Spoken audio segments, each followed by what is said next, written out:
নামাজবিহীন জিন্দিগি মানুষের জিন্দিগি না, বেনামাজি মানুষ না, বেনামাজি চতুষ্পদ জন্তু, শুধু দুইটা ঠ্যাং কম, এতটুকুই তফাৎ। মূলত যার কপালে সেজদা নাই সে শয়তান, যার কপালে সেজদা নাই সে রাজিম, অভিশপ্ত। যার কপালে সেজদা নাই তার উপরে কিয়ামত পর্যন্ত আল্লাহর লানত। তিনটাই কোরআন শরীফ থেকে বলছে। আল্লাহ তাআলা ইবলিসকে তিনটা কথা বলছে, ইবলিস তুই আমারে সেজদা দিলি না, আজকের থেকে তুই শয়তান। এর আগে ইবলিসকে শয়তান বলতো না, এর আগে ইবলিস শয়তান ছিল না, সে মুআল্লিমুল মালাইকা ছিল, ফেরেশতাদের শিক্ষক। যেদিন থেকে সেজদা দেয় নাই সেদিন থেকে শয়তান। আল্লাহ বলছে ফাখরুজ ফাইন্নাকা রাজিম, ইবলিস তুই আমারে সেজদা দিলি না, বের হ, তুই অভিশপ্ত, রাজিম।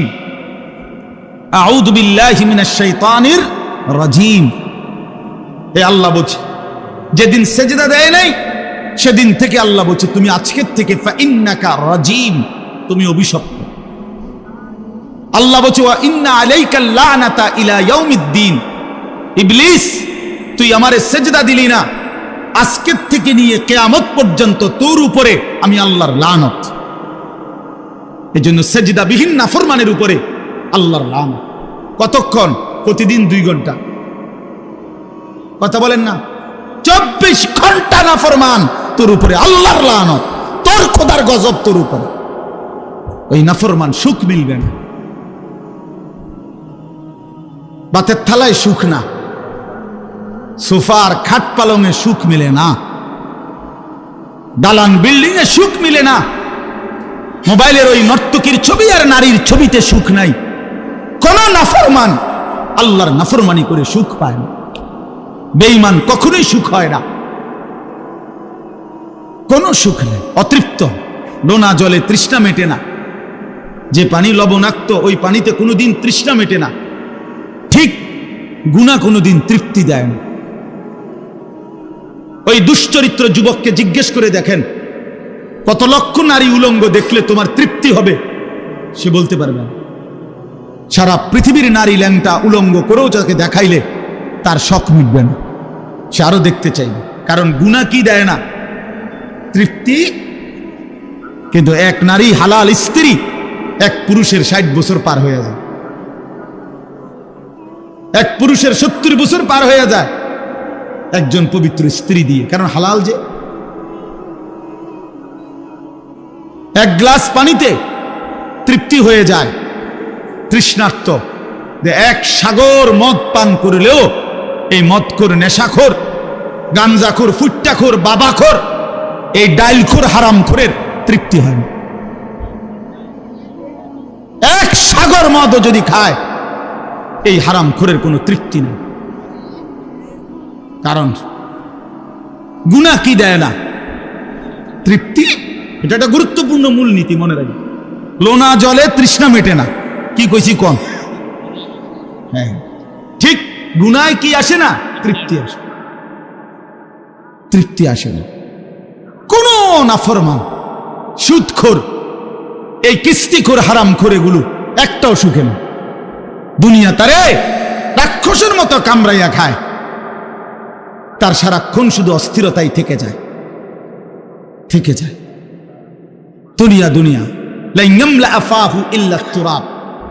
আল্লাহ বলে নাফরমানের পেট ভরবে না, মুখ ভরবে না। লা ইয়ামলা আফাহু, তার মুখ ভরবে না, ইল্লা তুরাব, কবরের মাটি মারা পর্যন্ত, কবরের মাটি ফেলা পর্যন্ত তার মুখ ভরবে না। রাসূলুল্লাহ সাল্লাল্লাহু আলাইহি ওয়াসাল্লাম বলছে গুনাহ তৃপ্তি দেয় না, হারাম তৃপ্তি দেয় না। প্রিয় বন্ধু আমার, নওজোয়ান সাথী আমার, এক ভাইও যদি বুঝে থাকো ভাইয়া, তো আমি তুমি একজনের জন্যই মনে করো বললাম, গুনাহ তৃপ্তি দেয় না। সারা রাত অশ্লীল উলঙ্গ ছবি, মোবাইলের এই নাচ গান, এটা কশ্চিন কালেও সুখ দিবে না। বেপর্দা নারী একটাও সুখে নাই। দেখে না বেডিরে জিগান যে আপনি যে সাজলেন বাইর হইলেন, কতজন বেড়ই দেখলে আপনি তৃপ্তি হবে? আপনি একটা হিসাব দেন, সে বলতে পারবে না। এজন্য বেহায়া নারী তৃপ্তি পায় না, স্বস্তি পায় না। কোন গুনাহ আমি করি আর আপনি করেন, কোন গুনাহ কাউকে সুখ দেয়, গুনাহ কাউকে তৃপ্তি দেয় না বাপ, এটা বোঝা উচিত। আল্লাহ আমাদেরকে বুঝার তৌফিক দান করেন। তাইলে বুঝাইতে চাইলাম, তাতফিফ আল্লাহর হক, বান্দার হক, এক্ষেত্রে ঘাটতি করা, এটার জন্য জাহান্নাম। তাহলে নামাজের কথা বলতে গিয়ে বললাম, নামাজ যে পড়ে তার কথা বলছিলাম। বেনামাজি হিসাবে নাই, ওই ফালতুরে কোনো গণাতে ধরে না কেউ। ইসলাম তাকে কোনো মানুষে মনে করে বেনামাজি, ওটা খায় দায় ঘুমায়। কুলু ওয়া তামাত্তাউ কালিলান ইন্নাকুম মুজরিমুন। আল্লাহ বলে না ফরমান, ঠিক আছে কিছু সময়ের জন্য দুনিয়া খাও, ভোগ করো, বাকি মনে রাখো তুমি কিন্তু পাপী। কথাবার্তা পরে হবে, ফিডা টাঙ্গাইয়া ফিটমু আমি আল্লাহ। তুমি কি মনে করছো? ফায়াউমা ইদিল্লা ইউআযিবু আযাবাহু আহাদ ওয়ালা ইউসিকু ওয়াসাকাহু আহাদ। কোরআন শরীফে আছে নাফরমান, আল্লাহ বলে নাফরমান মনে রাখিস, হাসরের ময়দানে আমি তোকে যেই আযাব দেব এমন শাস্তি তোরে জীবনে কেউ দেয় নাই। এই আয়াতের অর্থ আপনি দেখে নিন। ওয়ালা ইউসিকু ওয়াসাকাহু আহাদ, আল্লাহ বলছে নাফরমান তোকে এমন বাধা বাঁধবে আমার ফেরেশতারা, এমন শক্ত বাধা বেঈমান তোরে দুনিয়ার জীবনে কেউ বাঁধে নাই। তুই আমার কি ভাবছো বান্দা? তুমি আমারে মনে করছো রহমান, রাহিম, গফফার, গফুর, এগুলোই শুধু শুনছো না? আমি যে জব্বার, আমি যে কাহার, আমি যে আজিজ, আমি যে জুনতিকাম, এগুলো শুনো নাই? আমার যে আরো নাম আছে এটি শুনো নাই? আমি যে কঠিন শাস্তিদাতা, আমি যে চূড়ান্ত প্রতিশোধ গ্রহণকারী, আমি যে খুব দ্রুত হিসাবকারী, এগুলো শুনো নাই? আমি যে প্রবল প্রতাপান্বিত, এটা শুনো নাই? এটা জরুরি, এটা বোঝা জরুরি। মহান আল্লাহ পাক রব্বুল আলামিনের কথা। বান্দা তুমি ভুল কইরো না, দুনিয়া খাও, আমি বাধা দেব না। দুনিয়া আমি নাফরমান পাপী, আমি চতুষ্পদ জন্তু জানোয়ারকেও দুনিয়া খাইতে দেই। ভাইয়া একটু কদ্দুর আগায় বসেন, অল্প একটু, একটু আগায় বসেন, একটু ওই ছেলেরা বসুক, অল্প একটু কষ্ট করছেন আপনারা এতক্ষণ, এখন হেরা আইছে। আলহামদুলিল্লাহ, আল্লাহ সবাইরে কবুল করে। বা আসেন সবাই আগায় আসেন, তাকাইবেন না, আপনি আগাইলে ওইটা আপনি কীর্তেন পিছন মনে করেন কেউ বসছেন, আপনার কইছি আর কি, আপনি আসেন, আগায় আসেন। মাশাআল্লাহ। তাইলে বাপ এখানে উদ্দেশ্য হইল আমার বলা, নামাজ যে আদায় করে এই ব্যক্তি তাতফিফ যদি করে, তো আল্লাহর হকের মধ্যে যদি কমতি করে তার জন্য জাহান্নাম। তার মানে কি? তার মানে হলো তাফসিরে স্পষ্ট আছে, নামাজের মধ্যে যা কিছু করতে হয়, নামাজের তিলাওয়াত, নামাজের তাসবিহাত, নামাজের রুকু, নামাজের সেজদা, নামাজের তাশাহুদ, এগুলোর মধ্যেও যে কমতি করে, ঘাটতি, তা সেও মুতাফফিফ, তার জন্য জাহান্নাম।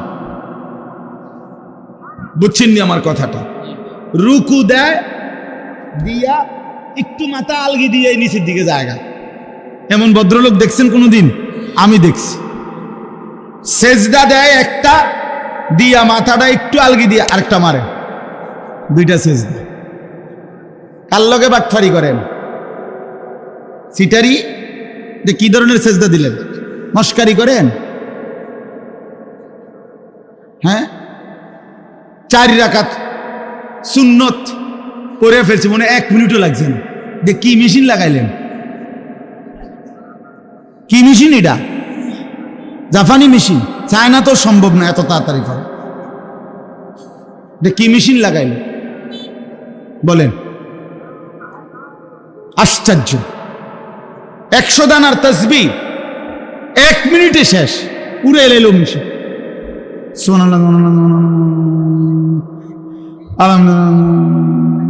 আল্লাহ এটা কি ফাইজলামি? এগুলো এটা মস্কারি না, এটা তামাশা না। রাসূলুল্লাহ সাল্লাল্লাহু আলাইহি ওয়াসাল্লাম এভাবে তাসবিহ পড়তেন। আম্মা জান আয়েশা রাদিয়াল্লাহু তাআলা আনহা বলেন, রাত গভীরে নবী সাল্লাল্লাহু আলাইহি ওয়াসাল্লাম এত লম্বা সেজদা দিতেন, মাঝে মাঝে আমি ভাবতাম নবী সাল্লাল্লাহু আলাইহি ওয়াসাল্লামের ইন্তেকাল হলো কিনা সেজদা অবস্থায়।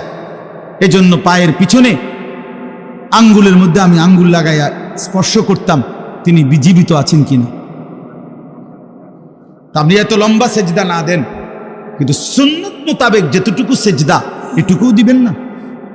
2 সেজদার মাঝখানে সোজা হইয়া বসা, এটা তো ওয়াজিব।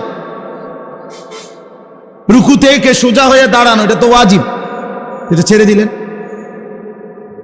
আর তাসবিহ এবং নামাজ এত দ্রুত কেমনি শেষ করলেন? আল্লাহ নবী সাল্লাল্লাহু আলাইহি সাল্লামের হাদিস আমি নিজে পড়াইছি বাপ। নবী সাল্লাল্লাহু আলাইহি সাল্লাম বলছে, তিলকা সালাতুল মুনাফিক, তিলকা সালাতুল মুনাফিক, তিলকা সালাতুল মুনাফিক। 3 বার বলছে একটা কথা। ওই নামাজ মুনাফিকের নামাজ, ওই নামাজ মুনাফিকের নামাজ, ওই নামাজ মুনাফিকের নামাজ। কামা ফানাক্কারা আরবাআন লা ইয়াযকুরুনাল্লাহা ইল্লা কালিলা। নবীজি বলেন, যে দাঁড়াইলো আর 4 রাকাত নামাজ যেন 4টা ঠোকর মারলো, ঠিক মতো আল্লাহর জিকির তাসবিহগুলো আদায় করলো না, এটা মুনাফিকের নামাজ। মুনাফিকের নামাজ, ইমানদারের নামাজ না। কোরআন শরীফে আল্লাহ তাআলা স্পষ্ট, কোরআন শরীফে আছে মুনাফিকের প্রথম চিহ্ন। মুনাফিকের হাদিসেও চিহ্ন আছে, কোরআনেও আছে। আল্লাহ তাআলা বলছে মুনাফিকের 1 নম্বর চিহ্ন কি? কোরআনে বলছে, ওয়া ইযা কামু ইলাস সালাতি কামু কুসালা। মুনাফিক কাকে বলে? আল্লাহ কোরআনে বলছে তারা যারা নামাজ আদায় করে অলস ভাবে। নামাজ পড়ে না এটা না, আগেই বলছি যে নামাজ পড়ে না তারে কোনো কি নাই, তে কিচ্ছুই না, তে ফায়জামাও না, ফ্যানও না, হাফ প্যান্টও না, ফুল প্যান্টও না, এটা প্লাস্টিক, এটা বাদ, আগেই বাদ। তারে নিয়ে কোনো কথা নাই, তার কোনো তুলনা নাই। হ্যাঁ, বেনামাজির কোনো তুলনা নাই, এটা জানেন? মানে এই কথাটা বুঝছেন নি? এর অর্থ কি? বেনামাজির কোনো তুলনা নাই মানে কি? মানে বেনামাজিকে কোনো জানোয়ারের সাথেও তুলনা দিলে ওই জানোয়ারকে অপমান করা। হ্যাঁ, এই জন্য আল্লাহ বলে দিছে বালহুম আদাল, বরং সে জানোয়ারের চাইতেও নিকৃষ্ট। এই জন্য বেনামাজির কোনো তুলনা নাই। তারা ছাগল বললে ছাগল প্রতিবাদ করবে। মহান আল্লাহ কি কারণে আমার সাথে তারা তুলনা দিল কি লেগে? যদি এমন হইতো আমারও সেজদার যোগ্যতা, কেরাত, দোয়া, কালাম, এই সমস্ত ক্ষেত্রে অবশ্যই অবশ্যই খেয়াল রাখতে হবে, ঠিক করতে হবে। আপনার সূরা কেরাত আজীবন অশুদ্ধ, আমনে নামাজ পড়েন, মানসে না কয় আমনে নামাজ পড়েন, আমনে না বলেন আমনে নামাজ পড়েন, আখিরাতের দৃষ্টিতে তো এই নামাজ হয় না। বুঝেন নাই আমার কথা? হবে না তো নামাজ। আপনি স্কুলে পড়ছেন দেখে আপনার অশুদ্ধ কোরআন, জি না, এটা এমন কোনো মূলনীতি নাই যে হুজুর আমি স্কুলে, আমরা জেনারেল শিক্ষিত, অতএব আমাদের সূরা কেরাত অশুদ্ধ হলেও চলবে। এই ফয়সালা কোথায়? এই রেজুলেশন হয়েছে কোন জায়গা? জাতিসংঘে। কে তাহলে এই সিদ্ধান্ত দিল কে? কোন ব্যক্তি জেনারেল শিক্ষিত হলে অথবা ছোটবেলায় পড়ালেখা করে নাই, মূর্খ মানুষ, তো আপনি কি মূর্খ? আপনি সরু সরে আনা লেখতারেন না, দুনিয়া চিনেন না কোনটা, ভাতের থালাও চিনেন, রুটির থালাও চিনেন, মাছও চিনেন, গোশতও চিনেন, বেড়াও চিনেন, বেড়িও চিনেন, রাতও চিনেন, দিনও চিনেন, হাসিও চিনেন, কান্নাও চিনেন, বিএসও বোঝেন, সিএসও বোঝেন, আরএসও বোঝেন, খতিয়ানও বোঝেন, কোনান দিয়া কারে ফেস লাগাইতে হবে এটাও বোঝেন, 14 গোষ্ঠীর সব বোঝেন, শুধু আখিরাত বোঝেন না। হ্যাঁ, কি বুঝাইতে চান আপনি? আখিরাত বোঝেন না, আপনি নামাজ বোঝেন না, আপনি আল্লাহর কোরআন বোঝেন না। কেন বুঝলেন না? আপনি বোঝেন না কোনটা? বাপ, হাত জোর করে অনুরোধ, দিন শিখতেই হবে আপনাকে। সবাই নিয়ম মাফিক মাদ্রাসার সবগুলো ক্লাস পড়া জরুরি না, কথা বোঝেন নাই, কিন্তু চলনসই আখেরাতে মুক্তি পাবেন এতটুকু দিন শিখা, এতটুকু সূরা কেরাত, দোয়া, কালাম, ওযু, নামাজ, হজ, যাকাত ঠিক করা, এটা জরুরি। এখানে খামখেয়ালি করলে তো আপনি ইউনিভার্সিটি পড়েন, কোনো আপত্তি নেই, একেবারে হিমালয় পর্বতের উচ্চতা পর্যন্ত যুবক তোমার সার্টিফিকেট হোক, কোনো মানা নাই। তোমার সার্টিফিকেট পৃথিবীর সবচেয়ে বড় সার্টিফিকেট হোক, কোনো মানা নাই। আল্লাহর কোরআন পড়তে পারো না কেন? 16 বছরে মুসলমান সন্তান কিংবা বাপ কারো মনে পড়লো না আল্লাহর কোরআনের কথা? কি নাফরমান ওই বাপ, কি নাফরমান ওই সন্তান, যে বাপেরও কোনোদিন মনে পড়লো না আমি সন্তান আমার মুসলমান, 16টা বছর আমি এই সন্তানের পিছনে কত লক্ষ কোটি টাকা খরচ করলাম, অথচ আমার সন্তান আল্লাহর কোরআন পড়তে পারে না। এই সন্তানও বলল না একটাবার আমারে আপনি কি ফরাইলেন বাপ, আমি কেন আমার মালিকের কালাম পড়তে পারি না? বলেন বলেন আমার কথা, ইনসাফ করে জবাব দেন, বিবেককে প্রশ্ন করেন। এই মাদ্রাসাগুলো চারদিকে হচ্ছে, আপনারা ভাইবেন না। আপনাদের এক সহজ হিসাব, আপনি বলবেন শুধু এত মাদ্রাসা হচ্ছে কেন?